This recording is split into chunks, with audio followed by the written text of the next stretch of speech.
ये जय शेष मुनिराज प्रसाद सागर जी महाराज जी की। जो कुछ सीखा है मैंने, चाहे वैयावृत्ति में हो चाहे साधना के क्षेत्र में हो, बहुत कुछ महाराज जी से ही नहीं, सब कुछ महाराज जी से ही सीखा है। और आप लोग जानते हैं मैं हमेशा बार बार महाराज जी को याद करता हूँ, बहुत वात्सल्य, बहुत स्नेह, और बहुत ऐसे समय में महाराज जी ने हमें संबल दिया है। मैंने आपको वो घटना भी सुनाई थी अमरकंटक की, जब बिल्कुल हतोत्साहित हो गया था मैं, ऐसा लगने लगा था कि कितना कष्ट है। उस कष्ट में, उस जीवन में भी बड़े महाराज जी ने हमारा बहुत संबल दिया, पूरी सेवा करी, पूरी वैयावृत्ति करी, पूरा आहार कराया। जब भी अंतराय हुआ, उपवास हुआ, हमेशा आगे रह के तैयार रहते थे, और बिल्कुल चल तैयार होने के साथ एक संबल देते थे, चिंता नहीं करो, ऑल इज वेल।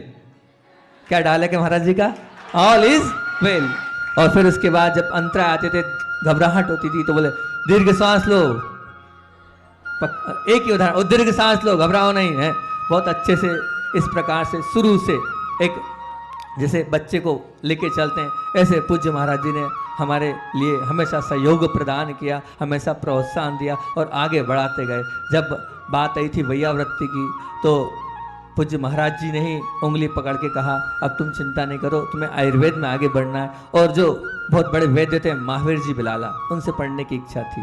हमने महाराज जी से कहा कोई बात नहीं, महाराज जी के कमरे में हम पुनीत सागर जी और प्रसाद नहीं निस्सिम सागर जी और प्रसाद से, हम चारों ने पूरा भेषज रत्नावली जो बहुत बड़ा ग्रंथ होता है, और महाराज जी के सन्निधि में ही हमने पूरा पढ़ा है। उसमें पूरा महाराज जी का सहयोग था। फिर एक बार और हमें कुछ भी होता था, हम महाराज जी के पास पहुंच जाते। हमने कहा वो एक ऊर्जा होती है, उस ऊर्जा को हम यहाँ भावनाओं के माध्यम से दूसरे व्यक्ति पे भेजते हैं तो स्वस्थ होते हैं। महाराज जी वो भी सीखना है। महाराज जी ने ठीक है मैं भी सीखूंगा, तुम आप भी चलो। हम 4-5 महाराज जी ने महाराज जी के सन्निधि में खजुराहो में वो सब कुछ सीखा था। तो हमेशा ऐसा संबल देने का ये कार्य करते हैं। और यही नहीं, संघ में सब जितने संघ है, सभी संघों में औषधि का और तो और जो लगता जिस प्रकार की सेवा उनसे बनती है हमेशा करते हैं। यहाँ तक त्यागी वृत्तियों के लिए हमेशा तैयार रहते। ऐसे सरल सहज और बालकवत स्वभाव में से कहता है ना, मुनिवत कैसे होना चाहिए, बालकवत होना चाहिए। तो बालकवत ऐसी चर्या को पालन करने वाले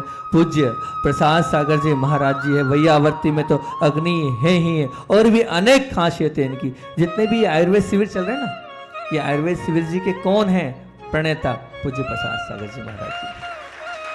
आज आयुर्वेद को आगे बढ़ाने में महाराज जी का बहुत बड़ा हाथ है। और बहुत सारे जितने शिविर हुए, उन शिविर यहाँ हुआ था, मैंने उस दिन भी कहा था, पर ये यहाँ के लोगों ने नहीं किया था। महाराज जी संधान सागर जी थे ही, लेकिन सब वहां से चल रहा था, कुंभराज से।